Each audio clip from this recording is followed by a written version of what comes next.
Oseas, capítulo 2, estudiaremos desde el versículo 6 hasta el versículo 13. Oseas, capítulo 2, desde el versículo 6 al versículo 13. Y si lo hemos encontrado, podemos dar lectura en el nombre de Cristo. Amén. Por tanto, he aquí, yo rodearé de espinos su camino, y la cercaré con seto, y no hallará sus caminos. Seguirá a sus amantes, y no los alcanzará. Los buscará, y no los hallará. Entonces dirá: iré y me volveré a mi primer marido, porque mejor me iba entonces que ahora. Y ella no reconoció que yo le daba el trigo, el vino y el aceite, y que le multipliqué la plata y el oro que ofrecía a Baal.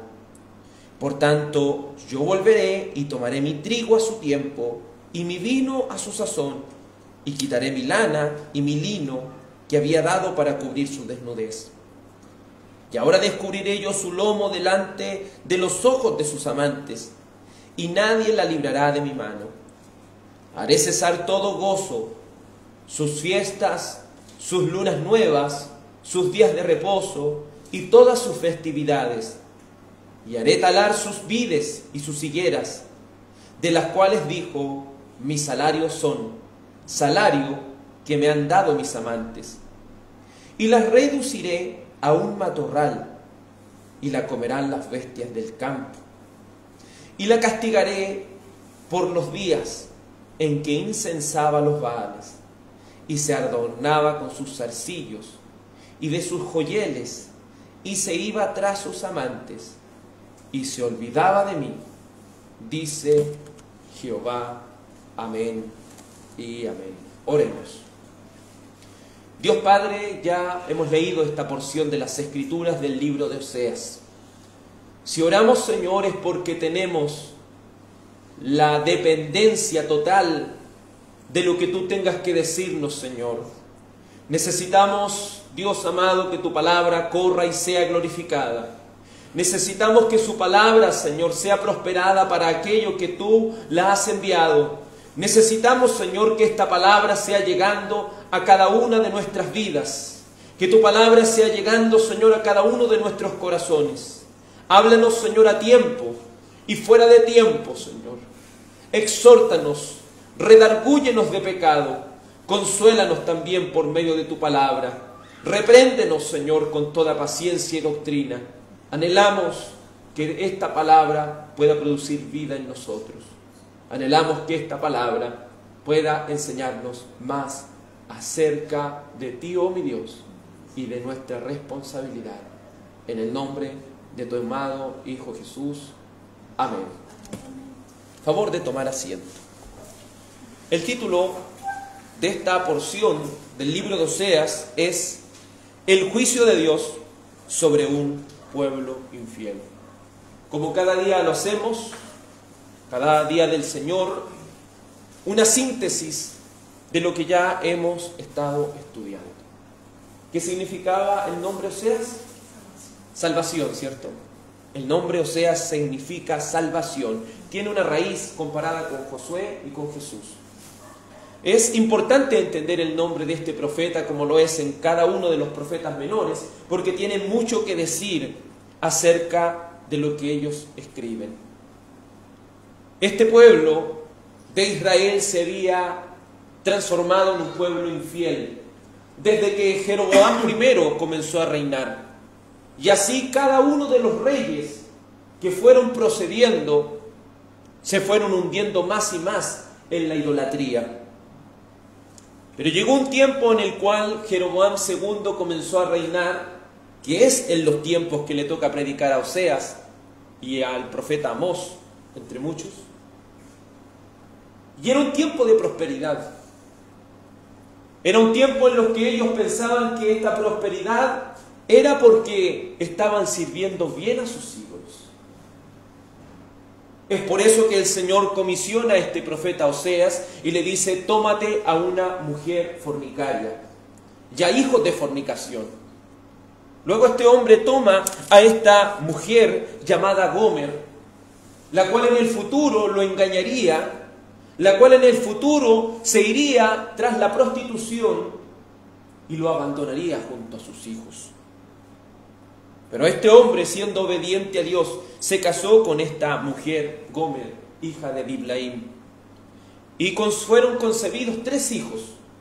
El primer hijo se llamaba Jezreel, porque por medio de esta sangre que había sido derramada por Jehú, vendría un juicio sobre el pueblo de Israel, y sobre todo sobre la casa de Jehú, de la cual era descendiente directo Jeroboam II.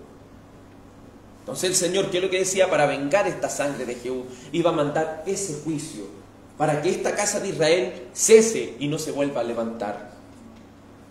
Luego le nació una niña, y esta niña tenía por nombre Lo-Ruama, que significa no compadecida. Son importantes los nombres de los hijos de Oseas porque el Señor en los nombres de estos hijos plasmó lo que iba a hacer con el reino del norte. Y no solo, como lo es con Jezreel, destruiría a este pueblo y cesaría al reino del norte, sino que ahora, con aquella hija llamada Lo-Ruama, le estaría diciendo: yo no me voy a compadecer de ustedes. El Señor ya no iba a tener misericordia de ellos. De manera temporal, el Señor ya no se compadecería de este pueblo infiel. Luego de nacerle esta segunda hija, le nace un hijo y se llama Lo-Ami, que significa no pueblo mío. Lo hemos dicho. Entonces, cuando vinieron los israelitas y le dicen a Oseas: mire, ¿cómo se llama su hija? Se llama Jezreel, porque el Señor va a traer juicio a Jehú por toda la sangre que derramó. Y así va a cesar el reino del norte. ¿Cómo se llama su hija? Se llama Ruama, Lo-Ruama, que quiere decir que el Señor ya no iba a tener más compasión de ellos. ¿Y cómo se llama su hijo? Lo-Ami, que significa ustedes ya no son pueblo mío. ¿Cómo iba a quedar esa persona? Iba a quedar impactada porque el Señor, aún por esos nombres de estos niños, les estaba hablando a este pueblo que había procedido de manera infiel. Pero como lo es común en las cosas del Señor y para aquellos que conocemos de Él, el Señor se compadece de este pueblo. Y hace en los versículos 10 y 11 un llamado al pacto abrahámico. Y en este pacto que hizo con Abraham se acuerda de este pueblo y le vuelve a extender una luz de esperanza y de misericordia a este pueblo que con infidelidad se había procedido delante de los ojos de Dios. Y el Señor les volvería a decir: ustedes son hijos del Dios viviente. El Señor reuniría nuevamente al reino del norte y al reino del sur en un solo pueblo, dirigido por un rey. Y ese rey no es ningún otro que el Mesías, nuestro Salvador y Señor. Entonces, dentro de tanto juicio que vendría, sería un juicio temporal, sería un juicio para que este pueblo de alguna manera se volviera al Señor y para que esta esposa de Oseas, la cual él tenía que vivir, también pudiese tener misericordia en el futuro. Y es ahí donde entramos al capítulo 2, verso 1, y ese verso 1, lo hemos dicho, pertenece al contexto del capítulo 1. Y les dice con esperanza: dile a sus hermanos, Ami, ya no se iba a llamar más Lo-Ami, sino que ahora se iba a llamar Ami, que significa compadecida. Ahora usted se va a llamar compadecida, porque el Señor nuevamente va a volver a tener compasión de su pueblo Israel. Y a Ruama, que antes se llamaba Lo-Ruama y significaba no pueblo mío, ahora se va a llamar Ruama y se va a decir: ustedes ahora son un pueblo del Señor. Pero luego en el versículo 2, que es lo que vimos el domingo pasado, nos dimos cuenta que se manda a los hijos de esta mujer adúltera a que la lleven a contender, es decir, la lleven a un tribunal para que la juzguen por su proceder. Porque como una mujer adúltera y entregada a la prostitución merecía ser juzgada por la ley de Dios, hemos visto que se debía poner a esta mujer, desnudarla por completo y luego quitarle todas sus joyas, todas las cosas que tenía, y luego de ello, como dice Ezequiel, apiedrarla hasta morir. Pero nótese que no se le pide a esta mujer, solamente se le despoja de sus posesiones, solamente se le despoja de todo lo que tiene, pero no se le mata, mostrando así el Señor una misericordia. Pero así como este pueblo va procediendo de una manera infiel, el Señor le dice: yo no me voy a compadecer más de tus hijos tampoco, porque son hijos de fornicación. Ahí también hay un dolor de parte de este esposo, que eso seas, pero que representa lo que el mismo Señor está viviendo. Porque él, al enterarse de todo esto, al vivirlo y experimentarlo en su vida, ni siquiera sabe si estos hijos son de él. Entonces, le dice: yo no voy a tener misericordia de sus hijos, porque su madre se prostituyó, la que los dio a luz se deshonró. Y hemos concluido la vez pasada que ellos le atribuyeron toda la bendición que tuvieron en un momento ¿a quiénes? A los amantes, es decir, al adulterio espiritual. Esta mujer, la esposa de Oseas, Gomer, no reconoció todo lo que tenía con Oseas, sino que reconoció que todo lo que tenía era gracias al salario de su iniquidad, era gracias a esta prostitución que había logrado. Pero al haberse desenvuelto toda esta historia, al ver ahora a través del tiempo quién es quién, el Señor traería juicio, traería angustia, traería tribulación a este pueblo, porque era un pueblo que se había apartado de su Dios, era un pueblo que había sido infiel a su Señor. Por tanto, dice el verso 6, lo que nos corresponde estudiar hoy, ahí viene el juicio. Por tanto, he aquí, yo rodearé de espinos su camino, y la cercaré con seto, y no hallará sus caminos. Este juicio viene con un propósito, y ese propósito es hacer un cerco. Es decir, va a dejar a esta mujer, a esta esposa, la va a dejar encerrada en la casa. Y como nosotros hemos visto, en nuestras rejas utilizamos algunos libutrina, otros utilizan ese crateo, ¿cierto?, para cerrar. Así, a eso se refiere la palabra seto. Entonces, iba a cerrar con espinos, iba a cerrar con setos, es decir, algo que pudiese cubrir esta reja para que esta mujer, por más que quiera escaparse, va a tener que sufrir. No sé si algún día le ha tocado inmiscuirse o salir de alguna zarzamora. ¿Cómo queda? Pero esto no era una zarzamora, sino que eran espinos. Tal como Balaam, para que no llegase pronto a ese lugar donde tenía que maldecir al pueblo de Israel, de costado a costado había una muralla de espinos, había una muralla porque se utiliza el juicio como una herramienta de la providencia. Para nosotros podría ser el juicio algo terrible, algo triste, pero cuando hablamos de la soberanía de Dios debemos entender que también el juicio es una herramienta que Dios utiliza para que nos volvamos a su camino. En este caso era para que esta mujer no se fuera tras sus amantes. ¿Y para qué nos utiliza muchas veces el Señor la prueba y la dificultad? ¿Para qué el Señor necesita hacer un juicio temporal en nuestras vidas? Sino para que nosotros entendamos que sin Él nada podemos hacer. Muchas veces nuestra vida necesita de espinos. Muchas veces nuestra vida necesita de ese cerco. Que cuando queramos ir y abalanzarnos y correr al pecado, salgamos dañados, salgamos adoloridos, salgamos con esa amargura dentro de nuestro ser. Porque como nuestro hermano Cristóbal hace un momento decía, en la primera parte del devocional, es necesaria la corrección, es necesaria la disciplina, porque si estamos sin disciplina ya no seríamos hijos de Dios, seríamos hijos ilegítimos. Necesitamos de la amargura, necesitamos del dolor, porque muchas veces nosotros no entendemos a la buena. Vea, cuando pequeños se nos dice que no es correcto hacer algo, pero muchas veces a nuestros padres les fue necesario ir más allá y disciplinarnos de una manera más dolorosa.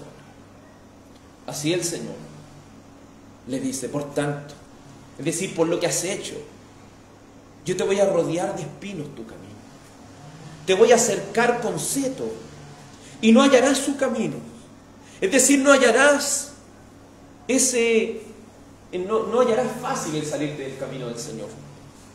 En palabras simples, Dios haría un cerco para que esta mujer no se escape tras sus amantes. Esto quiere decir que para que no se vaya, pondría obstáculos, y esos obstáculos serían los espinos. Providencialmente, el castigo es una herramienta usada por Dios contra aquellos corazones no arrepentidos, contra aquellos corazones duros, contra aquellos corazones que quieren correr al mal. Pero ¿qué es mejor? ¿Un sufrimiento temporal que nos lleva al arrepentimiento o un sufrimiento eterno en el infierno? ¿Qué es mejor? El primero, ¿cierto? Un sufrimiento temporal.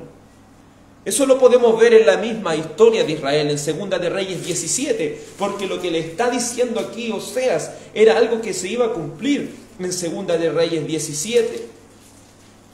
Segunda de Reyes, capítulo 17, versículo 5. Estos eran los espinos que el Señor pondría. Este es el seto que el Señor colocaría para que no llegara hasta sus amantes, para que no se escapara, para que con dolor pudiese volverse al Señor. Segunda de Reyes 17:5 dice: y el rey de Asiria invadió todo el país y sitió a Samaria y estuvo sobre ella 3 años. En el año nuevo de Oseas, el rey de Asiria tomó Samaria y llevó a Israel cautivo a Asiria y lo puso en Jalá, en Jabor, junto al río Gozán y en las ciudades de los medos. Porque los hijos de Israel pecaron contra Jehová su Dios, que los sacó de la tierra de Egipto bajo la mano de Faraón, rey de Egipto, y temieron a dioses ajenos. Si usted estudia un poco más acerca de esto, se va a dar cuenta que cuando sitian en la ciudad, es como un cerco que le colocan a su alrededor. Y eso no les permite ir a comprar alimentos a los demás lugares. Eso les hace morir de hambre. ¿Y qué iba a suceder cuando ellos, en medio de todo esto que les estaba pasando, viniera el hambre, vieran a sus niños morir de hambre, vieran a sus ancianos morir, vieran que las enfermedades ya de una u otra manera le están afectando en su vida, vieran que ya no pueden y no tienen escapatoria, y van y empiezan con lo poco que tiene a quemarle incienso a sus ídolos?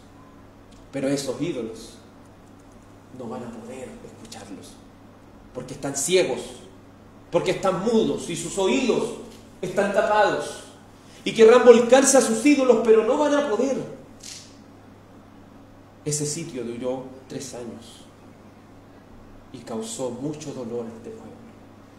Tal así que cuando se volvieran al Señor, ellos ya no querían más irse a sus ídolos, porque ellos tienen que entender, y no solo ellos tuvieron que entender, sino también nosotros, amados, que sin el Señor nada somos, y que muchas veces una herramienta de la providencia es atraernos con dolor, es cercarnos para que nos duela alejarnos de Él. Por tanto, he aquí yo rodearé de espinos su camino, y la cercaré con seto, y no hallará sus caminos. Podemos verlo en Primera de Corintios capítulo 5.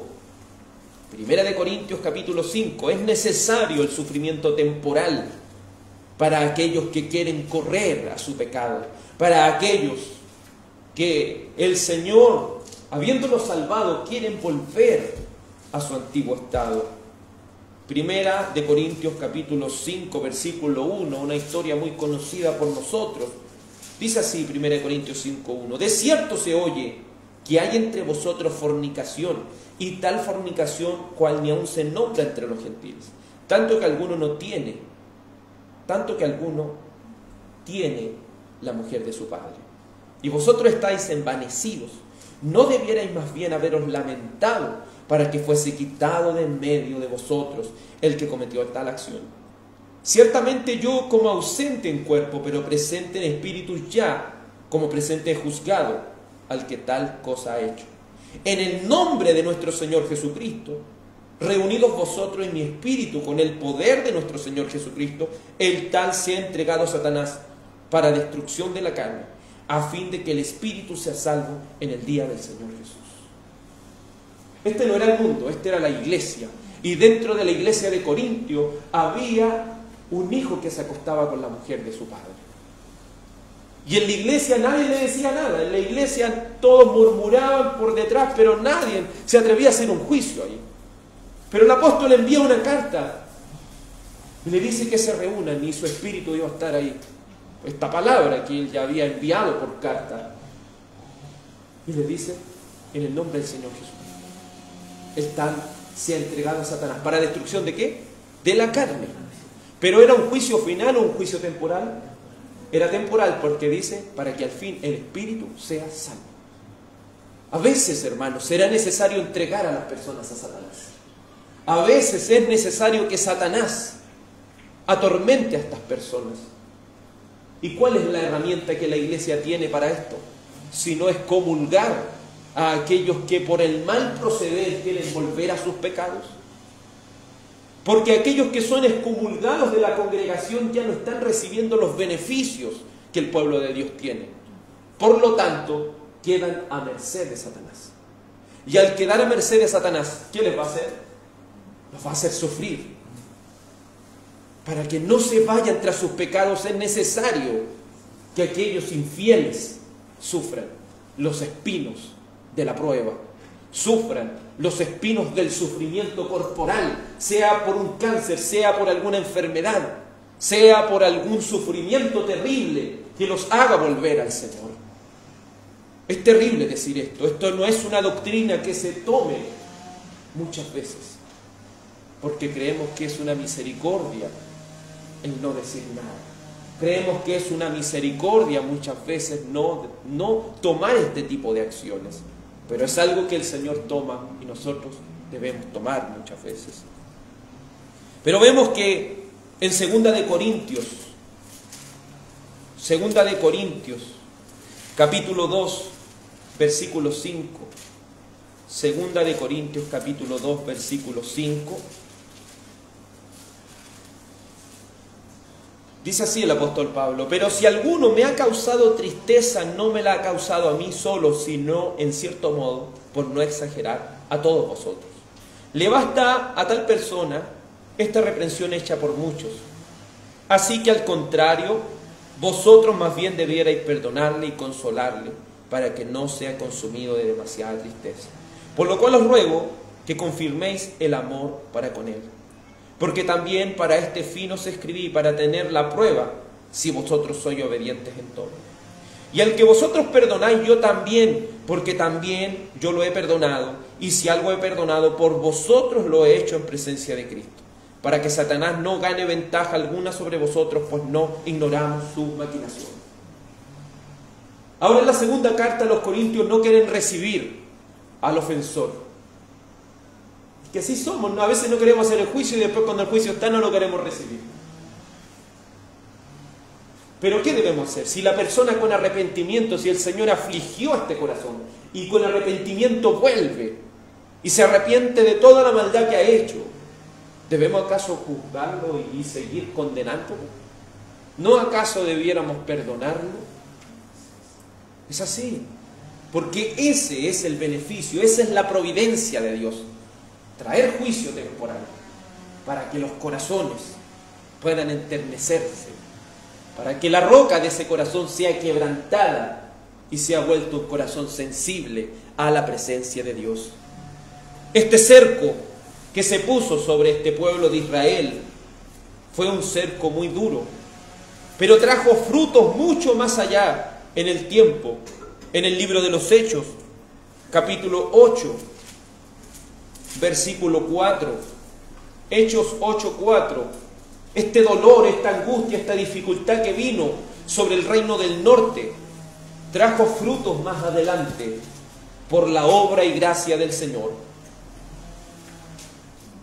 Pues dice la Escritura en Hechos capítulo 8, versículo 4, pero los que fueron esparcidos iban por todas partes anunciando el Evangelio. Entonces Felipe, descendiendo a la ciudad de Samaria, les predicaba a Cristo, y la gente unánime escuchaba atentamente las cosas que decía Felipe, oyendo y viendo las señales que hacía. Porque de muchos que tenían espíritus inmundos salían estos dando grandes voces, y muchos paralíticos y cojos eran sanados. Así que había gran gozo en aquella ciudad. Tal devastación que hace mucho tiempo atrás había venido sobre Samaria, había venido sobre el reino del norte, trajo un dolor muy grande. Pero por la primera predicación del Evangelio, sus corazones fueron llenados de gozo. ¿Y qué gozo produce el arrepentimiento? ¿Y qué gozo produce el recibir este perdón de Dios? ¿Y qué gozo produce el recibir esta misericordia de parte de Dios? Sino un gozo inefable, sino un gozo muy grande, del cual termina diciendo el verso 25 sobre Samaria. Y ellos, habiendo testificado y hablando la palabra de Dios, se volvieron a Jerusalén, y en muchas poblaciones de los samaritanos anunciaron el Evangelio. Qué hermoso fue esta salvación que el Señor pudo traer tiempo después. El único que los uniría, ¿quién sería sino el Mesías? Aquel que anunciamos por medio del Evangelio. Y se cumpliría lo que Oseas había dicho en el capítulo 1, verso 11. Entonces es importante esta aflicción temporal de la cual Oseas nos está hablando. Es importante que el Señor coloque estos espíritus para que al querer salirnos de su abrigo cause tan dolor. Por tanto, he aquí yo rodearé de espinos su camino y la cercaré con seto y no hallará sus caminos. Pero mire el ímpetu del corazón pecaminoso. Seguirá a sus amantes. Es decir, el cerco le sirvió solamente para detenerlo, para que no peque. Pero era tanta su desesperación por el pecado que aunque habían espinos, se metió igual. Se metió igual. ¿Y cómo quedó? Métase en los espinos, métase en una zarzamora y vea cómo va a salir de ahí. Pero dice, seguirá a sus amantes. Pero cumplió el objetivo, dice, y no los alcanzará. Los buscará y no los hallará. Entonces dirá, iré y me volveré a mi primer marido, porque mejor me iba entonces que ahora. Debía entender esta mujer Gomer. Debía entender que debía volver a su esposo. El reino del norte debía entender que debía volver a su Señor, a aquel Dios del pacto, que debía abandonar ese adulterio espiritual, que la mujer de Oseas debía abandonar ese adulterio. Pero ese castigo temporal usado por Dios cumplió su objetivo. Y su objetivo es llamarlo al arrepentimiento. Porque mejor me iba con mi primer marido. Aquí hay una similitud con el hijo pródigo. Porque si hay algo que causó en el hijo pródigo, el volver en sí, no fue que su padre le diera todo. Fue cuando lo perdió todo. Fue cuando se dio cuenta que en la casa de su padre había abundancia de pan. Fue metido ahí con los cerdos y comiendo algarrobas cuando comprendió que lejos de su padre no puede hacer nada. Es ahí cuando, dejando esa mala manera de vivir, atravesó desiertos y montañas para llegar ante su padre. Pero nótese que no llegó arrastrado por nadie. Su propia culpabilidad lo trajo. Erramos, hermanos, cuando queremos obligar a las personas. Erramos, amados, cuando queremos arrastrar a las personas a Cristo. Solamente debiésemos orar. Señor, aunque sea, tráelos con dolor. aunque sea, tráelos con sufrimiento, Señor. Porque esa es parte de tu amor, eso es parte de tu providencia. Y en segundo lugar, debemos entender que los castigos son necesarios para nosotros, no para los réprobos. Porque los réprobos, es decir, los que no son salvos, a aquellos impíos y pecadores, a aquellos que no están escritos en el libro de la vida, ¿qué producirá sino muerte? Porque el que no cree ya ha sido condenado.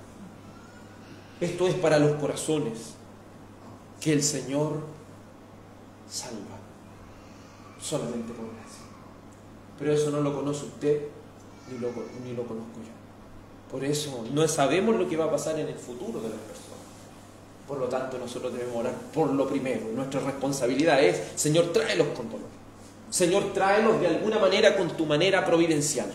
¿Quieren escaparse al pecado? Señor, ponle cercos para que no alcance a sus amantes, para que no alcance a su pecado.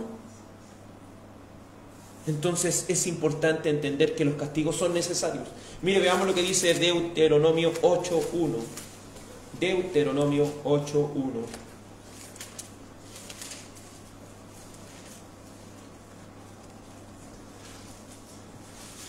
En el pacto que ellos tenían con su Dios, en el antiguo pacto, era importante entender esto. Deuteronomio 8, capítulo 1, capítulo 8, verso 1. Cuidaréis de poner por obra todo mandamiento que yo os ordeno hoy, para que viváis y seréis multiplicados, y entréis y poseáis la tierra que Jehová prometió con juramento a vuestros padres. Y te acordarás de todo el camino donde te he traído Jehová, tu Dios, estos 40 años en el desierto, para afligirte, para probarte, para saber lo que había en tu corazón, si había de guardar o no sus mandamientos.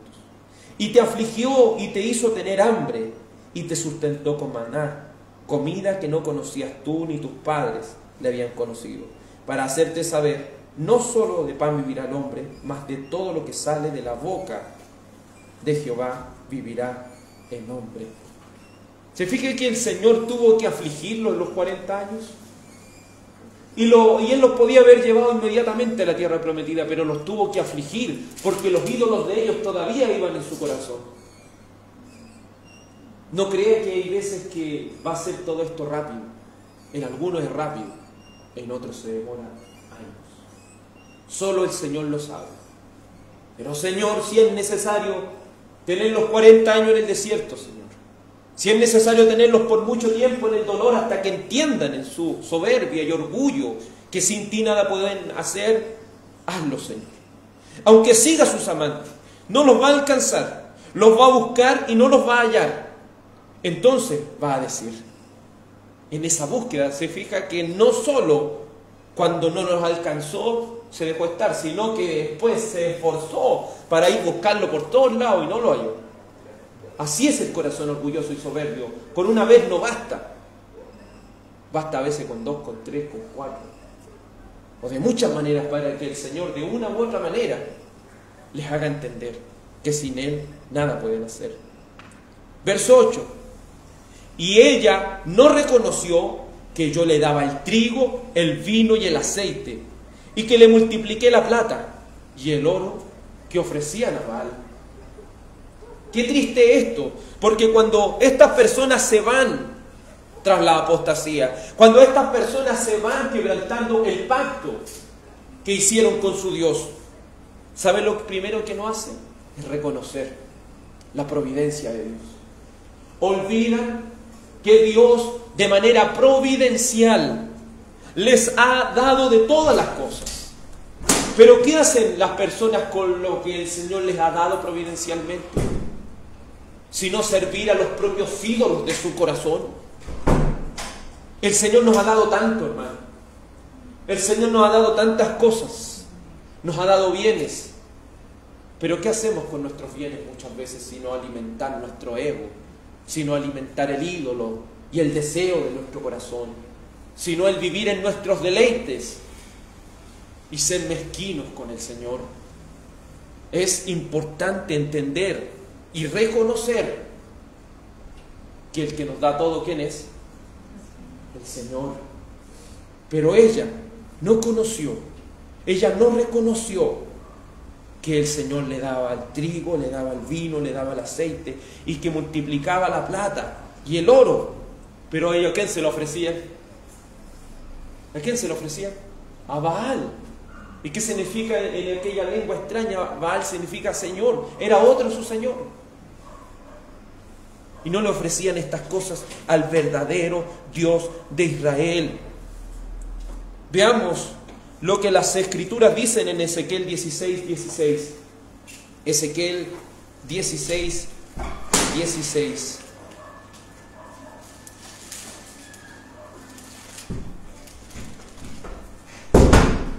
Ezequiel 16:16. Dice así: y tomaste de tus vestidos, y te hiciste diversos lugares altos, y fornicaste sobre ellos. Cosa semejante nunca había sucedido ni sucederá más. Tomaste asimismo tus hermosas alhajas de oro y de plata que yo te había dado, y te hiciste imágenes de hombre, y fornicaste con ellas. Y tomaste tus vestidos de diversos colores, y las cubriste, y mi aceite y mi incienso pusiste delante de ella.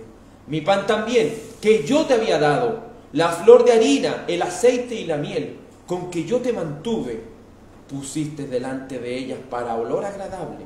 Y fue así, dice Jehová el Señor. Qué triste esto, porque el Señor nos da todo. El Señor le dio de todo a este pueblo. El Señor le dio de todas las cosas que ellos se pudieran imaginar. Pero ¿qué hicieron con lo que el Señor les había dado? No lo reconocieron, no le agradecieron, sino que utilizaron lo que Dios les había dado. Utilizaron de la providencia material que el Señor les había dado para fabricar ídolos. Para fabricar ídolos. Quizás nosotros no vamos a fabricar ídolos en muñecos, pero sí vamos a alimentar nuestro ego. Pero sí vamos a alimentar nuestro pensamiento en las cosas terrenales, en vez de estar sembrando, si lo podemos decir así, para las cosas espirituales. Es importante entender esto, amados en el Señor, porque el no reconocer que el Señor nos ha dado estas bendiciones, el no reconocerlo, es un pecado, el cual está mostrando el verdadero estado que hay en nuestro corazón. Pero no solo no reconoció, sino que su segundo pecado fue atribuir que sus posesiones se le habían dado sus ídolos. Recuerden que en la antigüedad, ¿cómo lo hacían? Si había muchas bendiciones, si ellos recibían muchas bendiciones, ¿qué debían hacer? Ofrecer voluntariamente de lo que el Señor les había dado para Dios, ¿cierto? Eso es lo que ellos hacían. Por eso aquí dice, se lo ofrecieron a Baal. ¿Qué están queriendo decir? Baal me las dio. Baal me dio estas cosas. O sea, si tengo todas estas cosas en abundancia, yo ahora le doy de lo que Baal me ha dado, se lo doy mío. Pero ellos no reconocieron que el Señor le había dado las cosas. Ellos atribuyeron que todas sus providencia material que habían recibido se la había dado Baal. Algo que el Señor mira, y como vemos en Jeremías 44:17, es algo muy triste, hermano, cuando nos enfocamos en los ídolos y no en agradecerle al Señor por nuestros bienes. Jeremías 44:17. Sino que ciertamente, dice Jeremías 44:17, sí. Sino que ciertamente pondremos por obra toda la palabra que ha salido de nuestra boca, para ofrecer incienso a la Reina del Cielo, derramándole libaciones como hemos hecho nosotros y nuestros padres nuestros reyes y nuestros príncipes en las ciudades de Judá, en las plazas de Jerusalén. Y tuvimos abundancia de pan, y estuvimos alegres, y no vimos mal alguno. Mas desde que dejamos de ofrecer incienso a la reina del cielo, de derramarle libaciones, nos falta todo. A espada y hambre somos consumidos. ¿Qué estaban diciendo ellos? Oiga, si yo cuando me enfocaba en las cosas terrenales, en darle a estos ídolos, me iba bien, tenía abundancia de muchas cosas, pero ahora que yo dejo de hacer eso, me va mal. Pero ellos no entendían que le estaba yendo mal porque ellos habían roto el pacto con su Señor. Si no era llegar un día, ya Señor, ahora te voy a empezar a dar a ti, no. Ahora te voy a empezar a ofrecer a ti ese pacto. Hay que recuperarlo. Y eso no es solamente de un momento a otro, como ellos pretendían hacerlo. Entonces ellos mejor se volvieron a los ídolos de nuevo, porque pensaban que ahí le iba a ir bien. Pero no entienden que quebrantar el pacto trae consecuencias. Trae consecuencias. Y eso no lo entendió el pueblo de Israel, sino que atribuyó todas las cosas a los ídolos. Los impíos y pecadores, al recibir la providencia común, la desprecian, atribuyéndole al ídolo de su corazón. Muchos hemos visto a Nabucodonosor.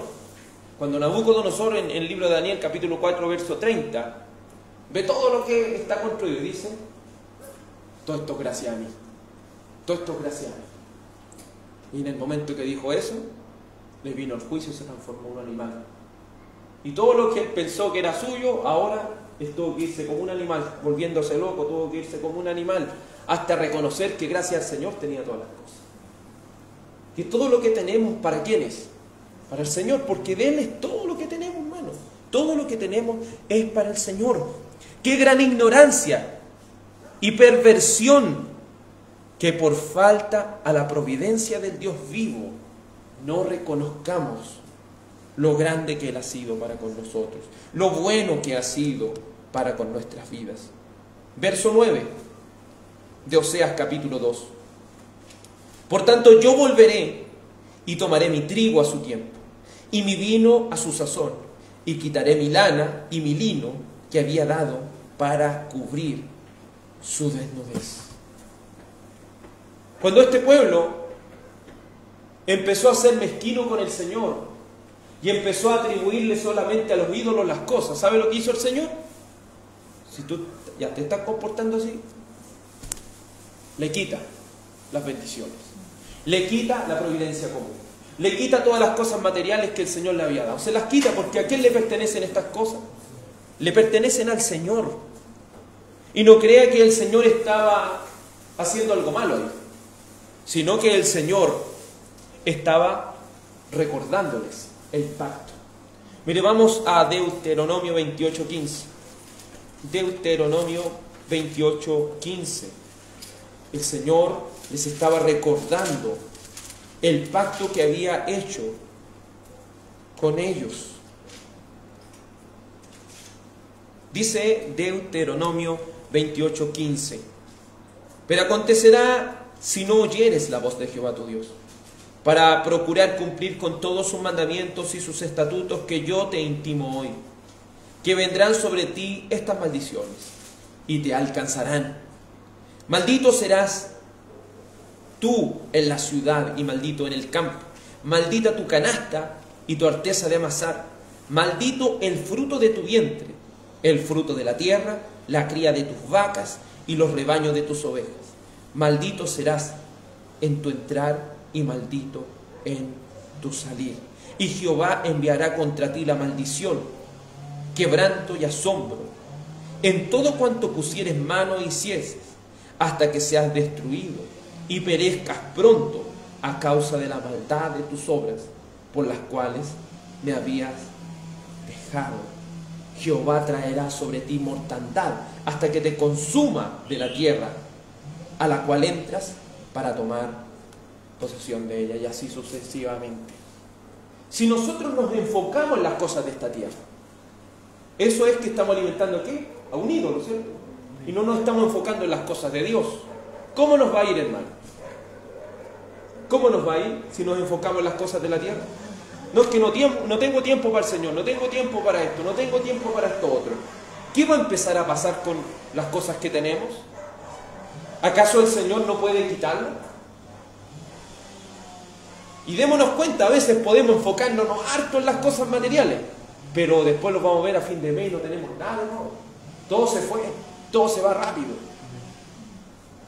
Todo se pierde, todas las cosas empiezan a marchar mal, porque nuestro enfoque está mal. Nuestro enfoque no está puesto en Dios, en primer lugar, por encima de todas las cosas. Por eso, si ellos no cumplían el pacto, iban a venir las maldiciones sobre ellos.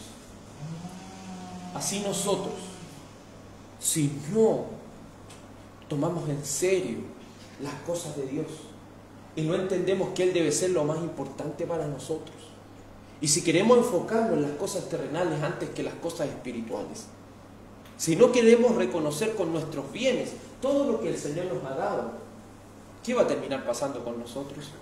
Si no perderlo todo, hermano. Obviamente aquí no estamos hablando que cuando uno está trabajando por necesidad, ¿cierto? Sino que aquí estamos hablando de cuando no honramos a nuestro Señor. Cuando solamente nos enfocamos en alimentar el ídolo de nuestro corazón. ¿Y qué es lo que hace el ídolo de nuestro corazón? Nos pide esto, nos pide esto otro, nos pide esto, pero ¿cuándo? ¿Cuándo para el Señor? Entendamos eso, porque no quisiese que se nos dijera, por tanto, yo volveré y tomaré mi trigo a su tiempo y mi vino a su sazón, y quitaré mi lana, mi lino que había dado para cubrir tu desnudez. Nosotros, ¿cómo venimos a esta tierra? Desnudos, no tenemos nada. Y todo lo que tenemos es gracias a ¿quién? Gracias al Señor. Gracias al Señor. Verso 10. Y ahora descubriré yo su locura delante de sus ojos. Delante de los ojos de sus amantes. Y nadie la librará de mi mano. Cuando vamos tras el pecado, cuando vamos tras las cosas de este mundo, cuando vamos tras la idolatría como el pueblo de Israel, la única manera en la cual el Señor nos muestre la locura que estamos cometiendo es con un porrazo, ¿cierto? Es con una disciplina, es con algún juicio temporal, es con algún tipo de dolor o en algún tipo de carencia que empecemos a sufrir. Todo esto es y sucede porque estamos poniendo nuestra confianza en las cosas del mundo y no en las cosas de Dios. Por eso nuestra oración no debe decir solamente Señor, ayúdame en esto, Señor, ayúdame en esto otro, Señor, también disciplíname, Señor. Señor, también descubre mi pecado, que tanto quiero ocultar en mi corazón. Descúbrelo, Señor, delante de mis ojos y delante de los ojos de aquellos amantes, de aquellos a los cuales nosotros nos estamos enfocando. Y ahí démonos cuenta, ¿quién va a estar ahí con nosotros? ¿Van a estar acaso ahí las posesiones? ¿Va a estar en lo que estamos poniendo todo nuestro tiempo? ¿Va a estar ahí con nosotros? Porque ese es el motivo de la prueba. Porque ninguno de ellos nos va a poder librar. Ninguna de las cosas que ponemos nuestra esperanza nos va a poder librar. Así como ellos ponían su vista en los ídolos, en Baal y en la reina del cielo.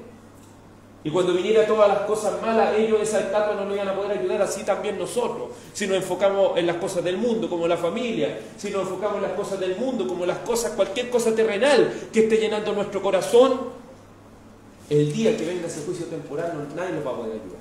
Ninguna de esas cosas nos va a poder ayudar. ¿Qué esperamos para arrepentirnos? ¿Qué estamos esperando, hermano? ¿Qué estamos esperando, hermana, para arrepentirnos y dejar esa idolatría de lado? ¿Estamos esperando acaso que venga la amargura? ¿Estamos esperando acaso que venga el juicio temporal de Dios? ¿Estamos esperando acaso que venga la disciplina del Señor para recién comprender las cosas? No esperemos que llegue ese momento. Se lo pido en el nombre del Señor. No espere que llegue ese momento. No espere, porque será muy doloroso. El bienestar, la bendición, nos impide muchas veces ver nuestras faltas.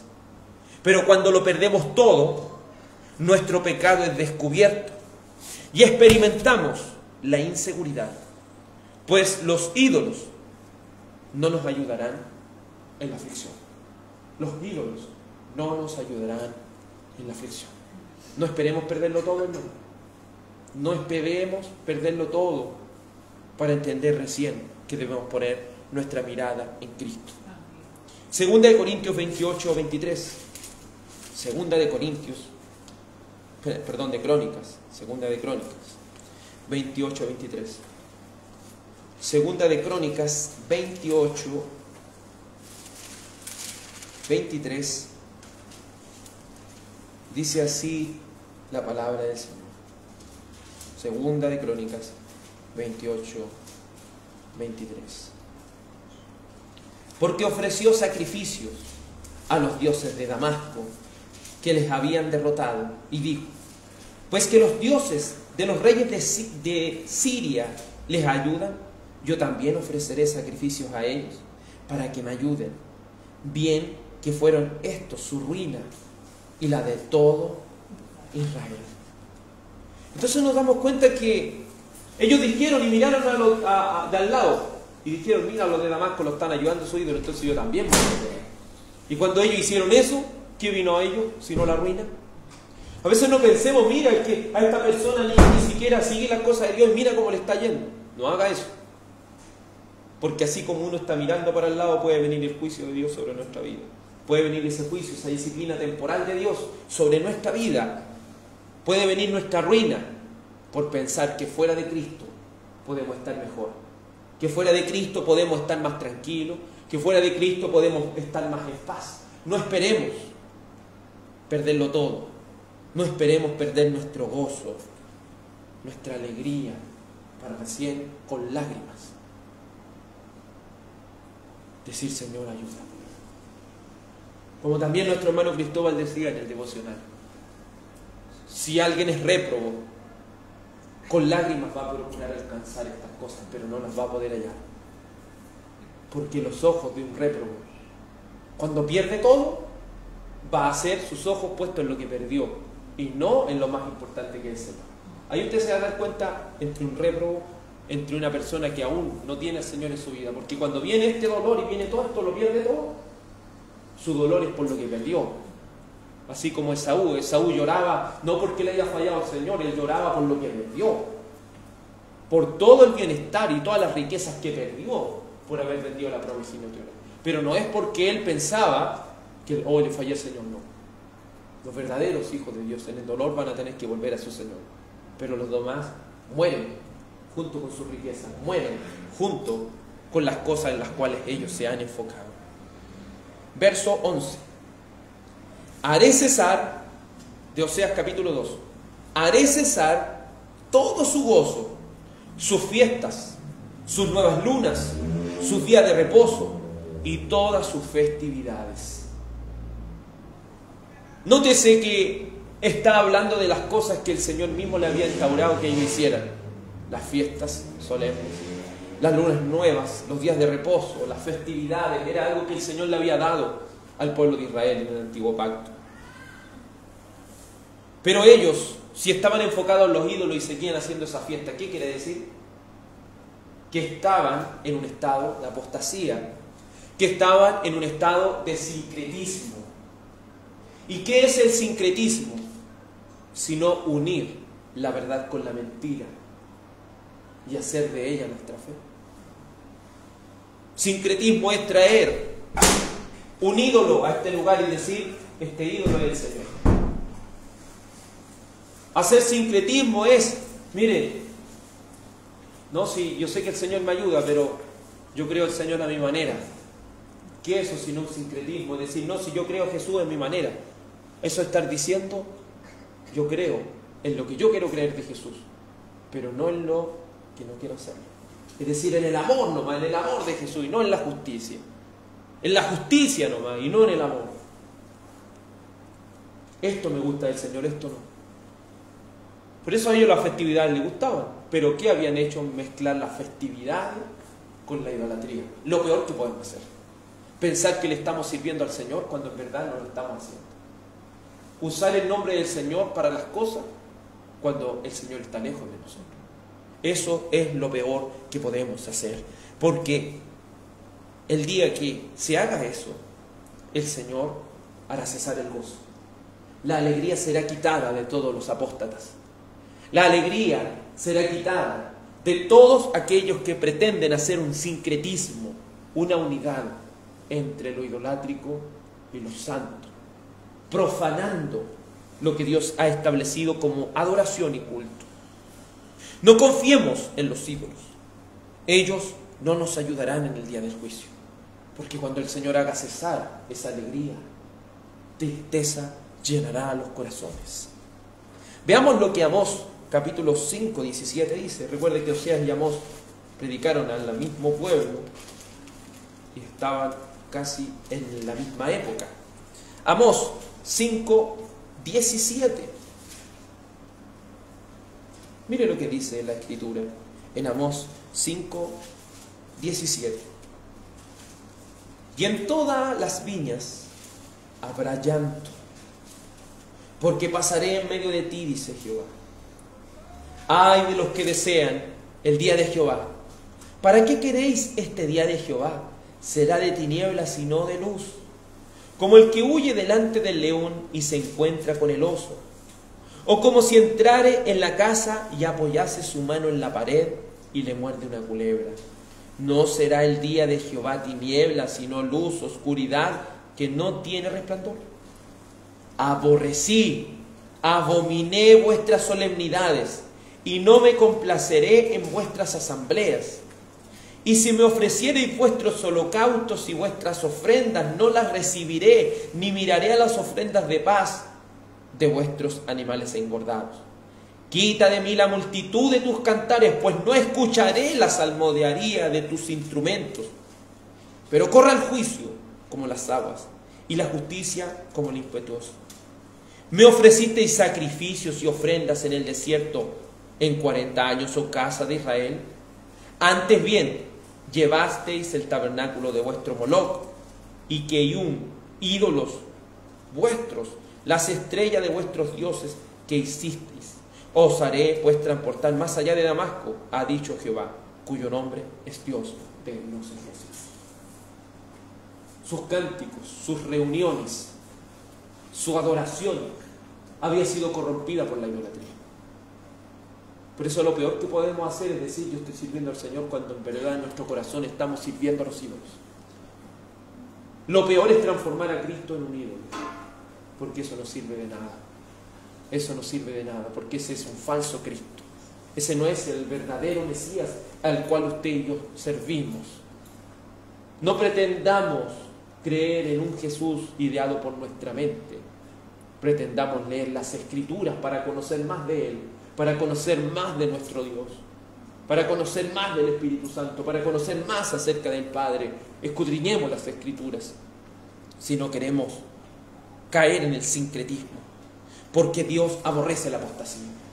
Dios aborrece y es repugnante para Él aquellos que dicen ser y no lo son, aquellos que dicen servir a Dios y no les sirven. Oseas capítulo 2, verso 2. Y haré talar sus vides y sus higueras, las cuales dijo, mi salario son, salario me han dado mis amantes, y las reduciré a un matorral, y las comerán las bestias del campo. ¿Qué es lo que eran las vides para este pueblo? ¿Qué es lo que eran las higueras para este pueblo? Si usted se da cuenta en Amós, las higueras y las vides eran el trabajo que ellos tenían, eran todo su sustento. Y como vimos en Joel, cuando vinieron las langostas y se comieron todo eso, ¿qué pasó? Sino hambruna, sino amargura por no tener que comer. Pero ellos atribuyeron esas cosas a los ídolos, el Señor se las quita todas. El Señor iba a reducir a un matorral, iba a hacer que los animales se comieran todas las cosas, para que ellos no dijeran más que los ídolos le dieron eso, porque los ídolos están ahí mismo. Y cuando lo pierdan todo, ¿cómo van a decir? ¿Cómo van a decir que ahora se los quitó? Ellos van a tener que reconocer, estos ídolos nada pueden hacer, si el Señor es el que me da, el Señor también es el que quita. Por eso, hermanos y hermanas, no pretendamos que en nuestro esfuerzo o en las cosas que tenemos, no, en lo que el Señor nos ha dado. y es lo que también le pertenece al Señor. A veces cuando una persona ofrenda al Señor, piensa, yo le voy a dar al Señor. Usted no le está dando al Señor. Usted solamente está ofreciendo parte de lo que le pertenece al Señor. Porque todo le pertenece al Señor. Porque cuando ofrendamos, estamos dándole gracias al Señor. Estamos reconociendo que Él nos ha dado todo. Pero no decir, con esto el Señor se enriquece, no. Porque todo es de Él. Todo es de Él. Y no de los ídolos. Pero lo contrario de eso, que si atribuimos estas cosas a los ídolos de nuestro corazón, a nuestro esfuerzo, a nuestra dedicación que le plantamos las cosas, el Señor va a mandar que todas las cosas sean destruidas. Y como le dijo, ¿cierto?, al profeta Amós, que le dijera al pueblo, ustedes van a acumular estas cosas en un saco roto. Van a acumular, pero todas las cosas se les van a caer. Perdón, eso fue a Ageo. Todas las cosas se les van a caer, porque ustedes van a estar acumulando y van a tener grandes cosechas, pero al final, igual que estuvieran cosechando en un saco roto, no van a ver nada de eso, porque su enfoque está en las cosas del mundo y no en las cosas de Dios, porque su enfoque está en llenar la avaricia de su corazón y no en las cosas del Señor, porque su enfoque está en agradecer a Baal, a los ídolos y no a Dios. Dios les castigaría quitándole su alegría, quitándole su trabajo, quitándole su sustento y produciendo una gran hambruna sobre este pueblo.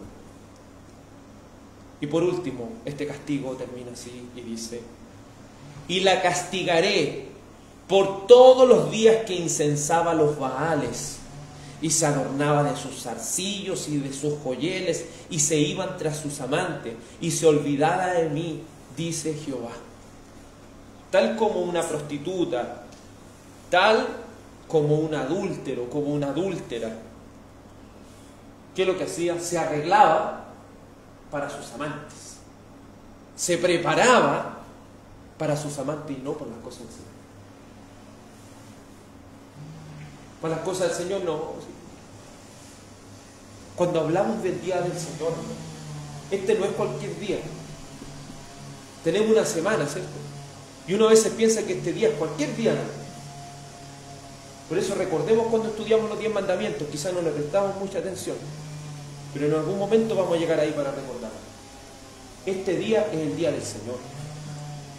Y uno se debiera levantar este día pensando que es el día del Señor. Y no debiéramos poner nuestro corazón en ninguna otra cosa, sino en el Señor. Porque tenemos 6 días a la semana para dedicarnos a muchas cosas. Pero este día es un día especial. Es el día en el cual le rendimos homenaje a nuestro Señor. Es el día que Él ha establecido, porque este día Él resucitó. Este día Él se le apareció a muchos hermanos y esperó el otro domingo para estar con los hermanos de nuevo. Porque este día ascendió Él al cielo. Y la iglesia históricamente siempre se ha reunido en este día. Tome este día como algo precioso, porque no es cualquier día. Este es el día, como dice la palabra, el día del Señor. No es nuestro día, como dice Apocalipsis, es el día del Señor. Es un día que le pertenece a Él. Porque dice aquí, la castigaré por los días que incensaba los Baales. ¿A quién le estamos? ¿A quién estamos adorando? Estamos incensando a los Baales, estamos ofreciéndole cosas a nuestro corazón nomás, a nuestros propios ídolos, como lo hacía el pueblo de Israel. Estamos preparándonos en la semana, o estamos preparándonos en muchos días para hacer nuestras propias cosas, o lo estamos preparando para las cosas del Señor. Porque a veces eso nos pasa, somos fáciles para prepararnos para cualquier otra cosa, pero cuando nos toca prepararnos para las cosas del Señor, no tenemos tiempo, no tenemos ánimo, todo marcha mal, todo empieza mal, como que todo no. Pero este no es cualquier día.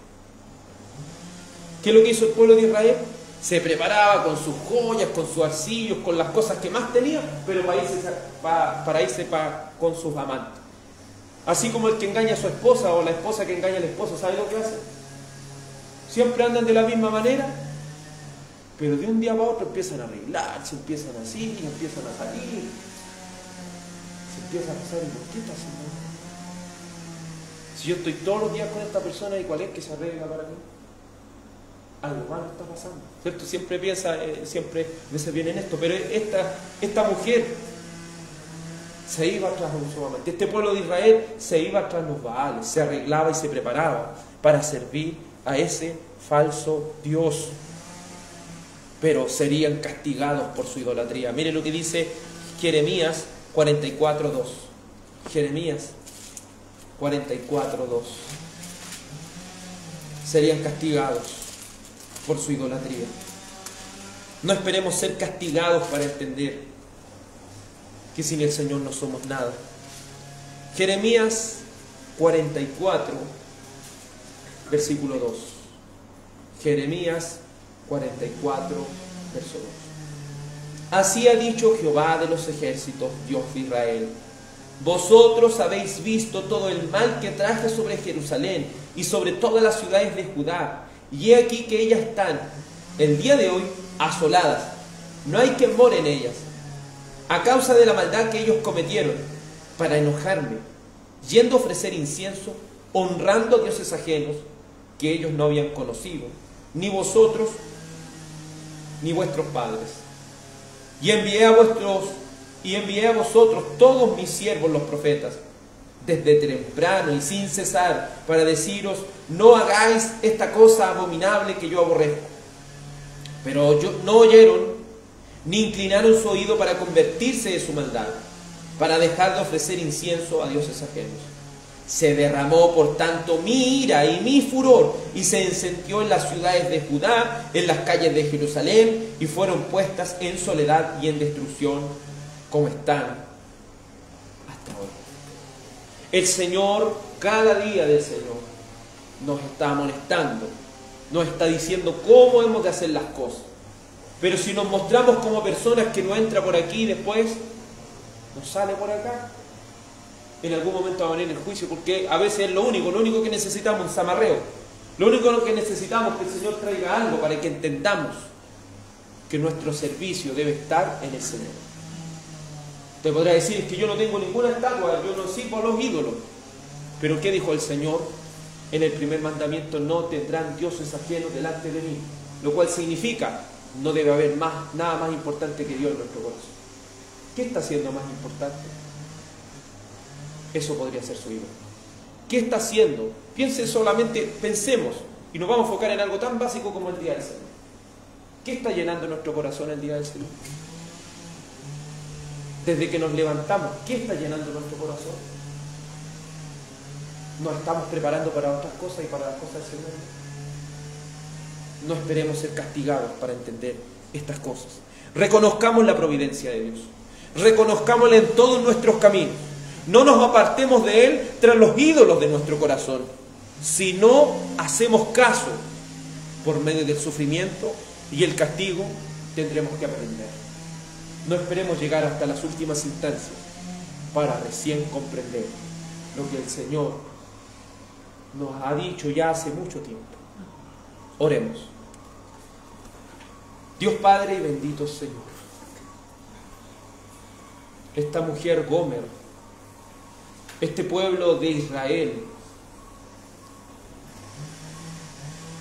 incensaba y ofrecía sacrificios, se preparaba para sus ídolos, reconocía que eran sus ídolos lo que le daban todo, ignoraban la providencia de Dios, ignoraban cuán amoroso es nuestro Señor, ignoraban que el Señor nos había dado todo. Oh Padre mío, ayúdanos, Señor, a no mostrarnos con tal deslealtad contra ti. Ayúdanos, Señor, a no mostrarnos de manera tan irreverente delante de ti. Ayúdanos, Señor, a no ser unos malagradecidos, porque es el Señor el que nos ha dado todas las cosas. Porque es el Señor que por medio de su gracia y misericordia nos ha sustentado, nos ha ayudado, nos ha fortalecido, nos ha guardado, nos ha dado tantas cosas. Ayúdanos, Señor, a que empecemos primero por el día del Señor, a que no haya nada más importante en este día que adorarte y servirte. Y luego eso extenderlo por la semana, al mes, al año y a lo largo de nuestra vida. Pero ayúdanos, Señor, a partir con algo como lo es este día del Señor. No permitas que los ídolos de nuestro corazón tomen tu lugar, Señor, el lugar que te corresponde a ti, Dios mío. No permitas que los quehaceres del hogar o las cosas que tengamos que hacer se transformen en un ídolo antes que tú, Señor. Oh, Dios mío, tú nos has dado tiempo, tú nos has dado, Señor, vida, nos has dado salud, nos has dado los medios, nos has dado todas las cosas para que te sirvamos y te reconozcamos como nuestro único Señor y Salvador y dueño de todo lo que tenemos. Ayúdanos, Dios mío, a no mostrarnos con esa deslealtad. Ayúdanos a no ser unos malagradecidos. Señor, si es necesario colocar espinos, si es necesario cercar con seto para que al correr hacia el pecado quedemos tan lastimados, Señor, que no alcancemos la idolatría, hazlo. Si es necesario llegar a excomulgar a alguien, Señor, por no querer arrepentirse, por no querer dar su brazo a torcer, por creer que estas cosas son tan livianas que podemos hacerlas de manera tan descuidada, Señor. Precioso Dios, precioso Señor, que esta palabra pueda quedar como clavo hincado en nuestro corazón y que podamos recordarla a lo largo de esta semana. Permítenos servirte mejor, oh mi Dios. Así te ruego que guardes la salida de nuestros hermanos hacia nuestros hogares, para que le guardes de todo accidente, para que les guardes, Señor, de todo lo que pueda acontecer en el camino. Guárdales, Señor, también en esta semana, para que tu gracia, tu paz y tu bendición sean sobre ellos, Señor. Te ruego así por cada uno de los que no ha podido venir también, Dios mío. Dale, Señor, esa necesidad, como tú dijiste, el que tiene sed, venga a mí y beba. Padre amado, te entregamos este culto en el nombre del Señor. Amén. Que el Señor nuestro Dios les bendiga y los guarde. Que tengan una muy buena semana en el Señor.